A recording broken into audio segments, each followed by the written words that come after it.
இது Wednesday night டிஃபனுக்கு தான் ரெடி பண்ணிகிட்ருந்தேன். என்னென்னா காலையில் வச்ச குழம்பு இருக்கனால அதை வச்சு மேனேஜ் பண்ணிடலாம் அப்படின்ட்டு காலையில் வந்து கிச்சன்லாம் க்ளீன் பண்ணி ரொம்ப டயர்டாக இருந்துச்சு. சரி கொஞ்சம் நேரம் டிவி பார்த்துட்ருந்தேன். அப்போ எங்கள் ஹஸ்பண்ட் வந்து கொஞ்சம் வாங்க வெளியில் போகலாம் அப்படின்னு சொல்லி கூப்பிட்டாங்க. சரி நாங்கள் போயிருந்தப்போ ஒரு மாற்றுத்திறனாளியை பார்த்தேன். அவரை பற்றி தான் உங்களுக்கு இன்றைக்கி ஒரு ஸ்டோரி சொல்லலாம் அப்படின்னு சொல்லிட்டு. என்னென்னா அவர் போயிட்டுருக்கிற வழியில் ஒரு மேடு மாதிரி ஒன்று இருந்துச்சு. அங்கே அதை தாண்டினா அவர் போக வேண்டிய இடத்துக்கு போயிடுவார்.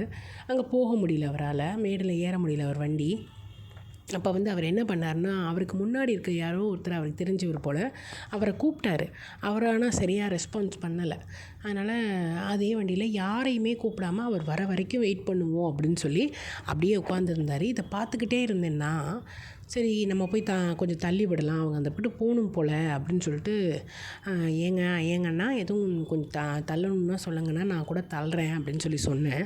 அதுக்கு அவர் சொன்னார், இல்லைம்மா இது உங்களால் தள்ள முடியாது, ரொம்ப வெயிட்டாக இருக்கும், நீங்கள் லேடீஸ் உங்களால் செய்ய முடியாது அப்படின்னு சொல்லி சொன்னார். இல்லைங்கண்ணா நான் தள்ளிடுவேன் அப்படின்னு ஒரு நம்பிக்கை அவர்கிட்ட நான் சொன்னேன்.